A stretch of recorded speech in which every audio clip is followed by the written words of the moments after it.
कृति शंभुतन विमल विभूति मंजुल मंगल मोद प्रसूति।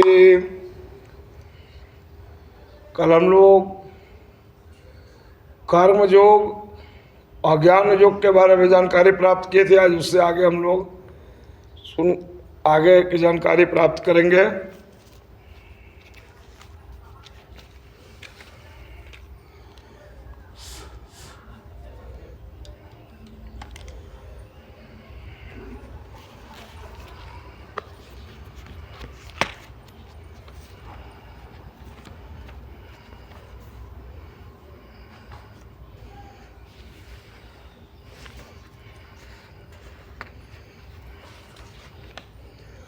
आज जो है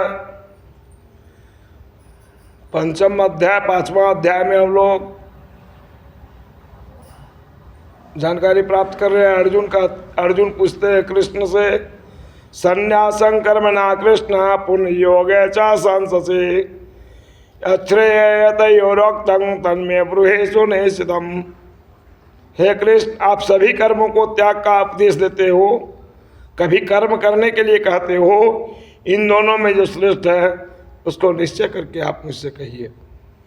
भगवान उवाच संन्यास कर्मयोग श्रेयस्कार तय अस्तो कर्म संन्यास सत्कर्म योगे भविष्यते। हे अर्जुन, कर्मों का त्याग और कर्म योग ये दोनों ही कल्याण कराने वाले हैं, किंतु इन दोनों में कर्म संन्यास के कर्म योग श्रेष्ठ है।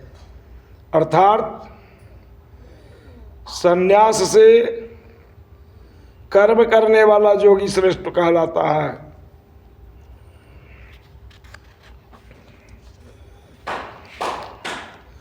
हे महाबाहो, जो सुख दुख से रहित है, जो न किसी से द्वेष करता है न किसी की इच्छा करता है, वही सत्य सन्यासी है और सुख पूर्वक संसार बंधन से छूट जाता है। अज्ञानी सांख्य योग को भिन्न कहते हैं, परंतु पंडित जन ऐसा नहीं कहते हैं। जो इन्हीं दोनों में से एक को भी अच्छी तरह से जानता है वही दोनों का फल पाता है। यत सांख्ये प्राप्यते स्थानं तदो गौरपि गम्यते एक साक्ष्यं च योगं च या पश्यते स पश्यति। सांख्य अर्थात ज्ञान से जो स्थान मिलता है वही कर्म योग से भी मिलता है। इससे जो ज्ञान और कर्म को एक ही समान देखते हुए ही तत्वदर्शी विद्वान कहलाते हैं। बाकी विडम्बना है, पाखंड है। बिना कर्म योग के संन्यास का प्राप्त होना बहुत कठिन कार्य है। कर्म करने वाले मुनियन कर्म करने से ही चित्त शुद्धि द्वारा शीघ्र ब्रह्म को प्राप्त हो जाते हैं। जो कर्म योग से युक्त है, जिसका मन शुद्ध है, उसने अपनी समस्त इंद्रियों को जीत लिया है। जो अपने आत्मा को संपूर्ण प्राणियों की आत्मा से मिला हुआ मानता है, वह कर्म करता हुआ उसमें लिप्त नहीं होता है। न कंचित करोमि ते युक्तो मन्यते त्वत्विदा पश्च सिंजन्य संन्यस्तो संजगन्ना सन्ना कक्ष शाश्वतः। कर्म से युक्त तत्वज्ञानी देखते सुनते स्पर्श करते सूंघते चलते सोते और सांस लेते हुए भी यही जाने कि मैं कुछ भी नहीं करता हूँ। वे बोलते छोड़ते ग्रहण करते आँख खोलते और आँख बंद करते हुए भी यही जानते हैं कि मैं कुछ भी नहीं करता हूँ। उनके लिए विचार से यही आता है कि इंद्रियां अपने आप विषय में तत्पर रहते हैं। इस आशय को समझाने के लिए थोड़ी सी मुझको अलग लाइन में जाना पड़ेगा तो समझ में आएगी। जैसे देख रहे हैं और उस बीच में एक आँख के पास में किसी भी प्रकार का आघात करने वाला, चोट करने वाला सामान आता है तो अपने आप आँख बंद हो जाती है, आँख बंद करना नहीं पड़ता है। इसी तरह कर्म प्रकृति के अनुसार स्वयं हो जाते हैं।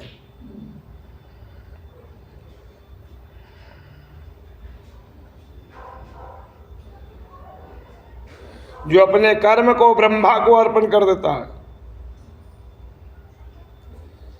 वह संसार में रहते हुए कर्म बंधन में नहीं लिप्त होता है। जैसे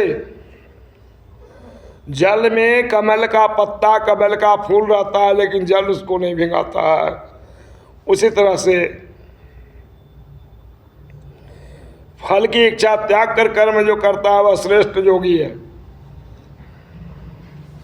युक्ता कर्म फलं त्यक्त्वा शांतमाप्नोति नैष्ठिकम् यायुता काम कारे न फले सक्तो निबध्यते। जो योगी कर्म फल की कामना छोड़कर कर्म करता है वह ईश्वर रूप शांति को पाता है। जो फल की कामना करता है वह कर्म के बंधन में फंसा हुआ रहता है। फिर वह 84 लाख वाली पहाड़ा पढ़ने के लिए तैयार हो जाता है, उसको पढ़ना पड़ता है।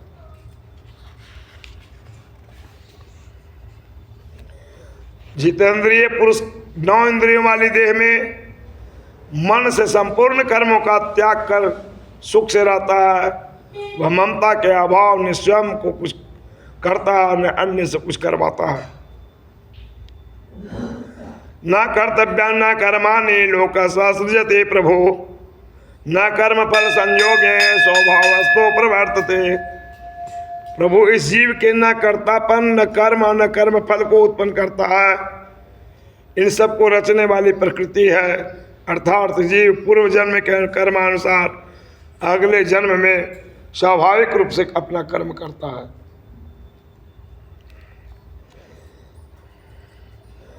ऐसी नहीं है कि भक्ति जन्म में आकर भक्ति प्राप्त हो गया।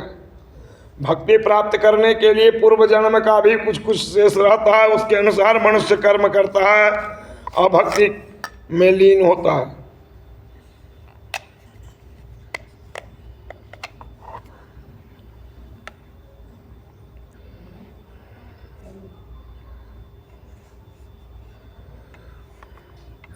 अब संसार से मुक्ति होने के बारे में भगवान कहते हैं, तद्बुद्ध्यास्तमानस्ता निष्ठा सत्यापरायणा गच्छन्ते पुनरावृतं ज्ञानावेदे करत कलप्समा।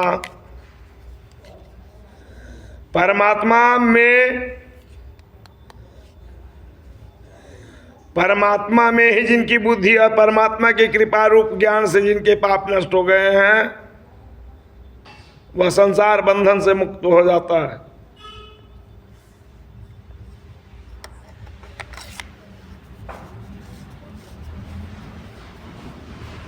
द्विजन पंडित और विदित ब्राह्मण भी, ब्राह्मण गौ हाथी कुत्ता तथा चंडाल ये सब समान दृष्टि से देखते हैं और जब को समान दृष्टि से देखते हैं उन्होंने यही इस संसार को जीत लिया है, क्योंकि दोष रहित एक ही है, ब्रह्म है। इससे वे ब्रह्म स्थिर हो जाता है और जब ब्रह्म स्थिति में पहुंच जाता है तो लोग कहता है वो समाधि की ओर चला गया। हे अर्जुन, ये प्रिय वस्तु को पाकर प्रसन्न नहीं होते और अप्रिय को पाकर शोक नहीं करते, जिनको न हर्ष न विषाद, ऐसे स्थिर बुद्धि वाले मोहित ब्रह्मवेता ब्रह्म में स्थिर रहते हैं। ब्रह्मा स्पर्श शक्नोया विन्द्यात्मानि यत् सुखम स ब्रह्म योग युक्तात्मा सुख क्षय कर्मस्यतु। जो ब्रह्म इंद्रियों के विषय की आसक्ति नहीं करता वह अपनी आत्मा में सुख का अनुभव करता है। इसी शांति से वह ब्रह्म योग में अपनी आत्मा को लगाकर समाधि द्वारा अक्षय सुख को प्राप्त करता है। लेकिन कलयुग में नाम जाप की अधिक महत्ता होती है। अहं स्पर्श जा भोगा दुख योगे न एवते आदमंता कौनते न ते सूरमते बुद्धा। जो पुरुष जो रूप रसादी इंद्रियों के भोग में है वे दुख के मूल कारण होते हैं। पिछले अध्याय में भी बताया गया था कि जो जितना जिस किसी से भी प्रेम करता है उसको उतना ही कष्ट प्राप्त करना पड़ता है। जो मनुष्य तेजी शरीर में काम और क्रोध मद, आलोभ के वेगों को जीत लेता है, वही योगी और सुखी होता है।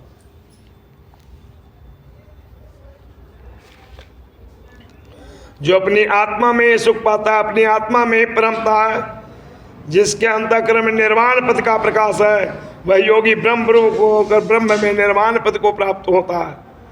लभंते ब्राह्मण ब्रह्म निर्वाणम ऋष्या छिल्ल कलमसा छिंदेधा आत्माना सर्वभूते तेरता।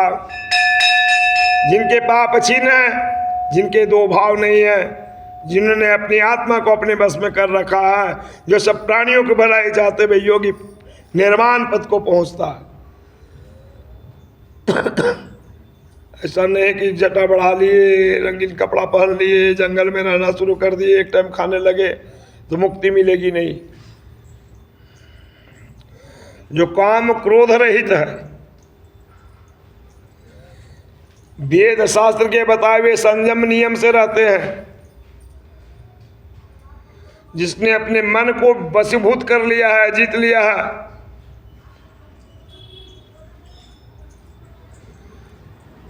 जो आत्म तत्व को जानते हैं, उनकी सर्वत्र ब्रह्म सुख वर्तमान में रहता है। इंद्रियों के बाह्य विषयों को बाहर करके नेत्रों की दृष्टि की भौं के मध्य में रखे, इस स्थान को देखने के लिए कहता है। नासिका के आंतरिक भाग में विचरण करने वाले प्राण और अपान वायु को समान रख करके जो मुनि अपनी इंद्रिय मन बुद्धि को जीत लेता है, मोक्ष चाहता है, जिसने इच्छा भय तथा क्रोध को दूर किया है, वह सदा ही मुक्त हो जाता है। शास्त्र बार बार कहता है कि जन्म नहीं लेना पड़ता। क्यों? जन्म लेने में और शरीर छोड़ने में जो कष्ट होता है, उसकी वाणी के द्वारा व्याख्या नहीं किया जा सकता। एक उदाहरण माँ लोग जान सकती है कि बच्चा को जन्म होने में कितना कष्ट होता है। माँ के सिवा कोई इसको आज तक अनुभव नहीं कर पाया है। इसलिए कर्म कहता है, शास्त्र कहता है कि ऐसा कर्म करो कि फिर नरक रूपी जन्म लेने के लिए माँ के गर्भ में नहीं जाना पड़े। बहुत कष्ट होता है। तुलसी बाबा लिखते हैं, जन्म तुम्हारा तो दुस्साह दुख हो ही, जन्मने मार मरने में बहुत दूसरा जो बर्दाश्त नहीं किया जाता है, वैसा दुख प्राप्त होता है। भोक्तारं यज्ञ तपसांग सर्वलोक महेश्वरम सुहदं सर्वभूतानां ज्ञात्वा मां शांति मृक्षते। जो मुझे सब यज्ञों और तपों को भोगने वाला संपूर्ण लोकों का ईश्वर और सभी प्राणियों का मित्र जानता है, उसको शांति मिलती है। अरे श्रीमन नारायण नारायण नारायण श्रीमन श्रीमन नारायण नारायण नारायण श्रीमन। अब हम लोग आगे अध्याय में पहुंच रहे हैं और इसमें एक अध्याय है जिसका नाम गर्भ गीता। जो गर्भ गीता को ध्यान से सुन लेते हैं वह आवागमन 84 लाख वाली कहानी से मुक्त हो जाते हैं। उनको पहाड़ा नहीं पढ़ना पड़ता है। वो 18वां अध्याय है।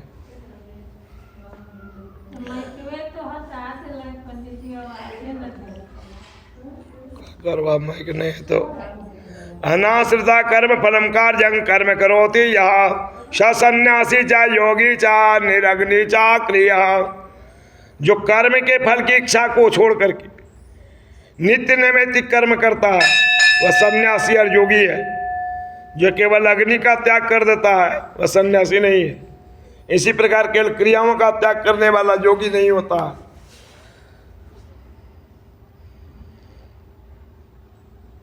न संन्यास में धन प्राहुर योगा वेदते पांडवा न सन्न संकल्पो योगी भवते कंचना। हे पांडव पुत्र अर्जुन, जिसको संन्यास कहते हैं उसी को योगी जानो। कोई भी ना फल और संकल्प को छोड़ो योगी नहीं हो सकता। योगी बन गया, उसके दिमाग में है कि हमको हेलीकॉप्टर मिल जाए, जोगी बन गया, उसको दिमाग में आ गया बहुत सुंदर औरत जा रही है। जोगी बन गया, उसके दिमाग में आया कि फलनमा घर आए हुए हैं, बहुत सा सोना का ढेर रखा हुआ, वो जोगी नहीं होगा। वह भोगी से भी गिरा हुआ व्यक्ति है, जिसकी कामना का अंत नहीं हुआ, वो जोगी नहीं हो सकता।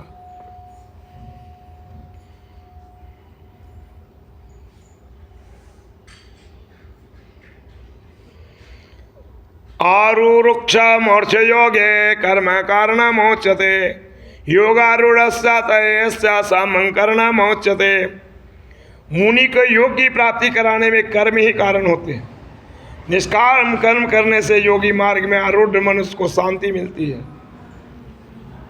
इसका एक छोटा सा उदाहरण आप लोग देखिए। घर में बहुत तबाह होकर के इधर उधर भटकते हुए आप चल रहे हैं, और 10 मिनट के लिए यदि मंदिर में आ जाते हैं तो आपकी शांति मिलती है। उसी प्रकार संन्यास में जाने में, योग साधना में जाने में आत्मा को शांति तृप्ति मिलती है।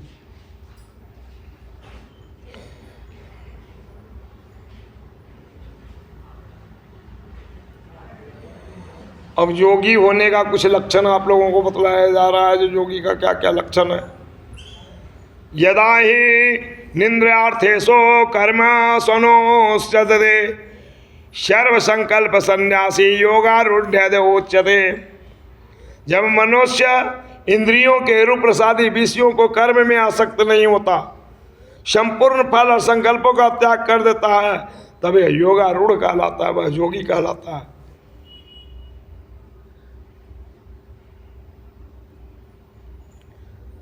यह आत्मा का कोई बंधु भाई नहीं है, यह आत्मा का स्वयं बंधु और भाई अपने आप है। इसलिए 100 वर्ष भी मिला है जीवन तो कुछ नहीं है। 30 साल तो ऐसे ही चला गया, फिर इधर 20 साल बचा। 20 साल में क्या हो गया? घर दूरा, संपत्ति, बाल बच्चा, लानपन, इसमें लोग लटक जाता है। और 50 साल तो सोने में बिता दिया। बचा 50-20 साल है, 20 साल में कुछ नहीं किया। अंतिम में पता चलेगा कि हमने कुछ नहीं किया। बज नहीं रहा, बजाओ इसको लेते जाओ, देखना बैटरी चेंज करके लगा देना।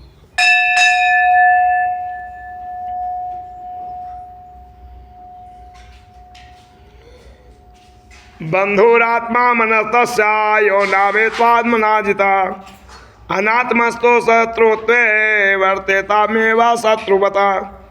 जिसने अपनी आत्मा से मन को जीत लिया वह अपना बंधु है, और जिसने अपने आत्मा को मन से नहीं जीता तो वो अपने आप शत्रु है। जैसे मन कर गया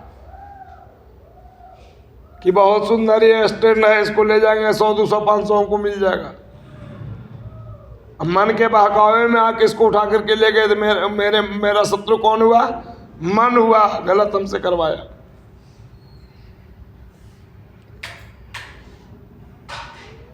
जीतात्मना प्रसन्नस्य परमात्मा समाहिता शीतोष्ण सुख दुखे सो तथा मनापमानयो। जिसने अपना मन अपने बस में कर लिया, जो शीत गर्म, सुख दुख और मान अपमान को एक समान जानकर शांत रहता है, उसके हृदय में भगवान का वास होता है।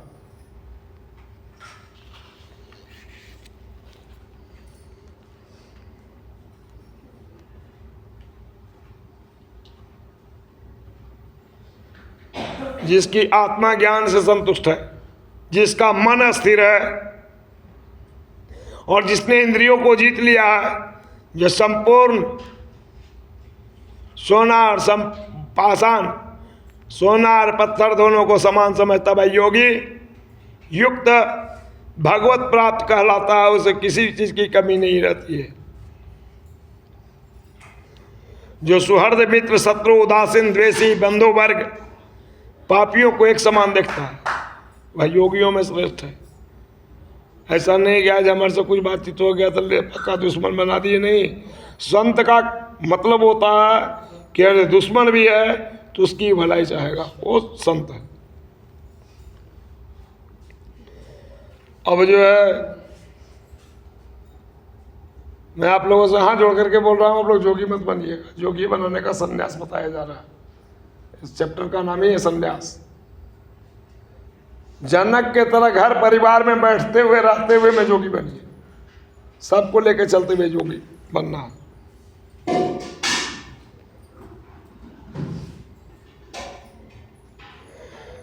कृष्ण कहते हैं कि योगी को सदा एकांत में निवास करना चाहिए, संग का त्याग कर देना चाहिए, किसी चीज की आशा नहीं रखनी चाहिए। और जोगी कल के लिए कभी संग्रह नहीं करते, इकट्ठा नहीं करते। जोगी का बैंक बैलेंस नहीं होता, कोई एटीएम कार्ड नहीं है वो लोग के पास। वो लोग का एटीएम कार्ड वही है।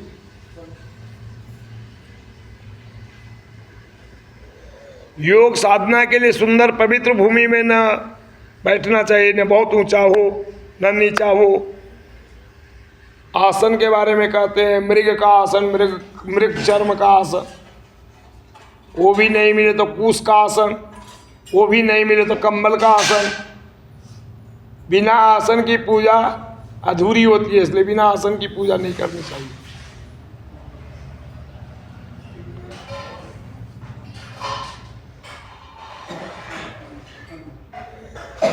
अभी तक जहाँ तक हम बताएं आप लोगों को आसन और आत्मा की शुद्धि के बारे में बतलाया गया है।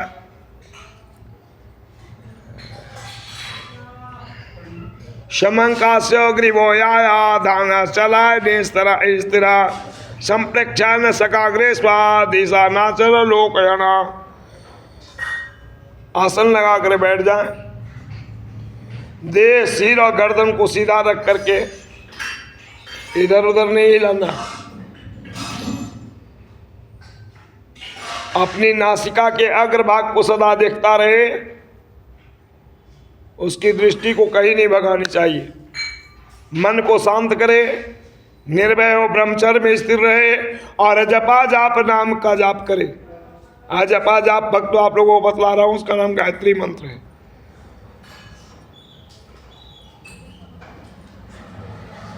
मन को साधना में रोक करके रखे। ऐसा नहीं कि साधना करने के लिए बैठे, ये समझ में आ रहा है पुतैया कहे ज्यादा सरसों तेल तो नहीं डाल दे रहा कढ़ैया में, ले कल फिर लाना पड़ेगा। जब तक के साधना क्षेत्र में है तब तक मन को रोकना चाहिए।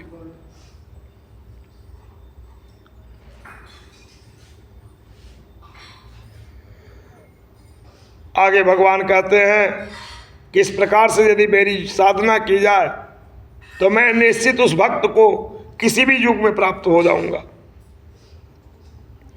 नैत प्रसन्तो योगेस्तात चैकांता मन सता न चाहते स्वापनशील जागृतो ने अर्जुनम। हे अर्जुन, जो बहुत भोजन करता है और निराहार रहता है, बहुत सोता या जागता है, इन सबको योग की सिद्धि नहीं होती है।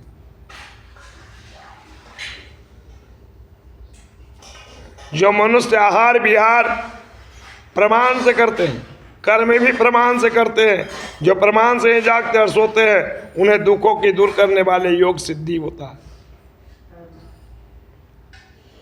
यदा भी नियतं चिंत्यात्मा नेवातिष्ठते निःश्रेयः सर्वकामेभ्यो युक्ता उच्यते तदा।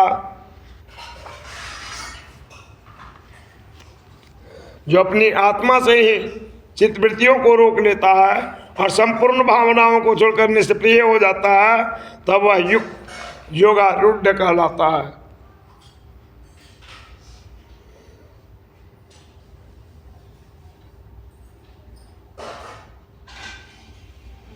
जो अपने मन को बस में कर लेता है, वह व्यक्ति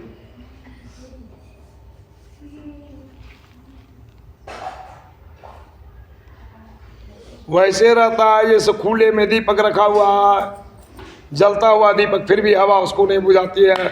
उसी तरह जोगी का मन कभी इधर से उधर नहीं भटकता।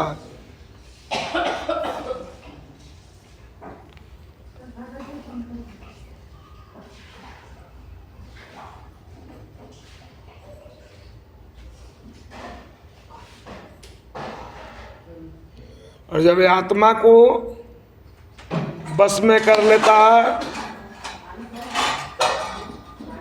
तो सारी प्रकार की कामनाएं उसको वहीं पर पूर्ण होती है।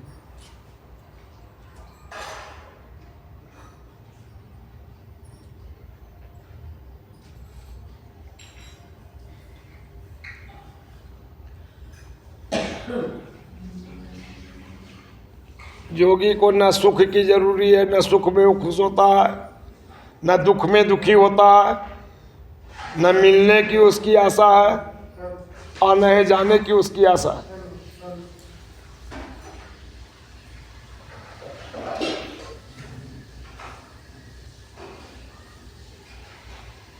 संकल्प प्रभावत कार्यस्य सर्वनाशे सता मने सेवानंदे ग्रामं विन्यमासन समन्तता।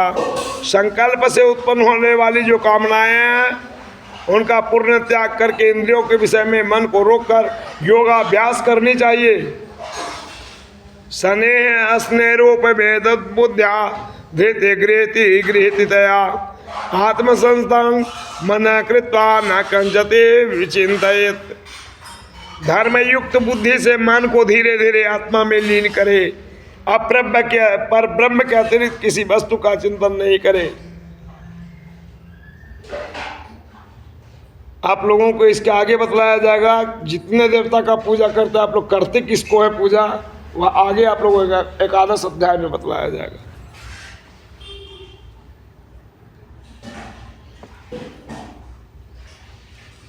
स्नेह स्नेह प्रबोधत्या गृहते गृहतया आत्मसंस्था मना कृत्वा न कंजते चिंत्यते। धर्मयुक्त विधि से मन धीरे धीरे आत्मा में लीन करे और ब्रह्म के अतिरिक्त किसी वस्तु का चिंतन नहीं करे। मन अत्यंत चंचल है, मन की गति हवा से भी ज्यादा तेज चलती है, एक जगह स्थित नहीं रहता है। जहां जहां मन भटके उसको खींच करके अपने पास ले आना, आत्मा में प्रविष्ट कर देना ही योगियों का कर्म होता है। जिसका मन शांत हो रहता है ना, उसका रजोगुण नष्ट हो जाता है और आत्मा निष्पाप हो ब्रह्म में लीन हो गई है। ऐसे योगी को समाधि सर्वानंद सुख का प्राप्त होता है।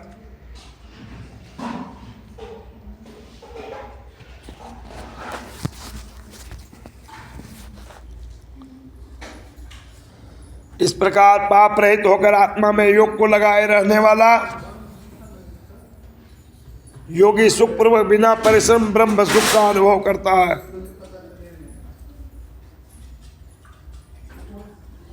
सर्वभूत सत्तात्मानां सर्वभूतानि चात्मनि इक्षते योग युक्तात्मा सर्वत्र समदर्शनः। सभी को एक समान देखने वाला योगाभ्यासी अपनी आत्मा को सभी प्राणों में देखता है और संपूर्ण प्राणियों को अपना आत्मा में देखता है।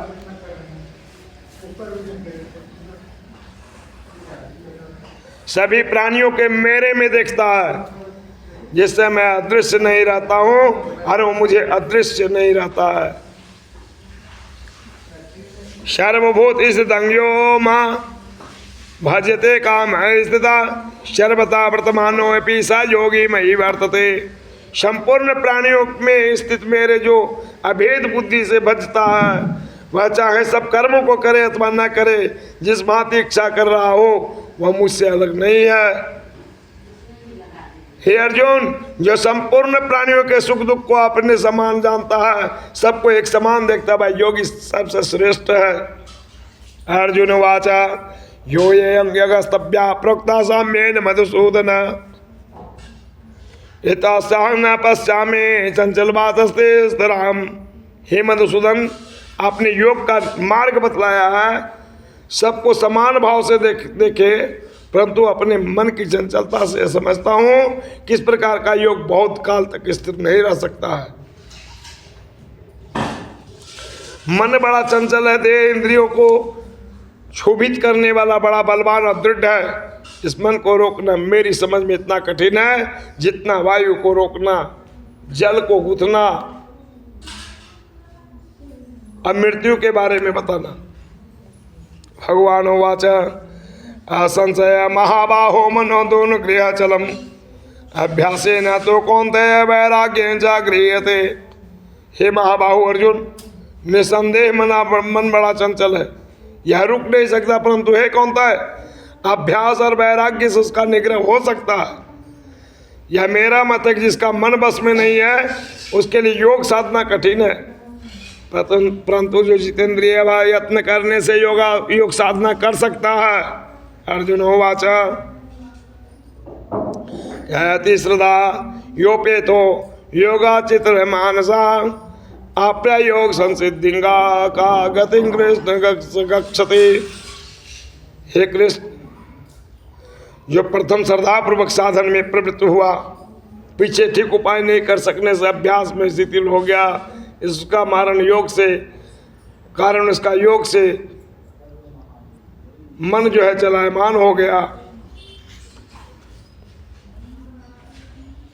ऐसा मनुष्य योग की सिद्धि न पाकर फिर किस गति को प्राप्त होता है। हे महाबाहु, जिसने कर्मों का ईश्वर अर्पण नहीं किया, योग की सिद्धि करके मोक्ष भी नहीं पाया, वह दोनों भ्रष्ट हो क्या उस मेघ के समान नष्ट नहीं होता जो एक मेघ से मिलकर दूसरे से मिलने के बीच में ही नष्ट हो जाते हैं। मेरे इस संशय का पूर्णतया दूर कीजिए, क्योंकि संशय दूर करने वाला आपके अलावा और कोई नहीं है। पार्थ नेवा नामोत्रा बिना तस्या विदते नए कल्याण कृदे दुर्गति तात गच्छति। हे अर्जुन, उस मनुष्य का इस लोक में अथवा परलोक में कभी नाश नहीं होता है, क्योंकि उत्तम कर्म करने वाला की दुर्गति हो ही नहीं सकती है। जो मनुष्य योग भ्रष्ट होकर के भी मर जाता है, वह स्वर्ग आदि लोक में जाकर बहुत दिन तक वास करता है और फिर पवित्र होकर लक्ष्मीवान पुरुषों के घर में जन्म लेता है।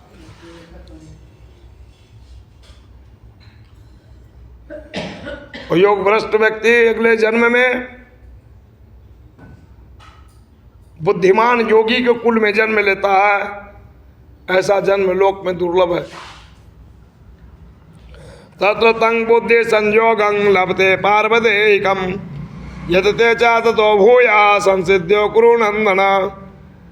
हे कुरुवंशी अर्जुन, इस संसार में जन्म लेकर फिर वह पूर्व जन्म की बुद्धि संयोग को पाता है, उस बुद्धि के संयोग द्वारा योग के लिए फिर यत्न करता है।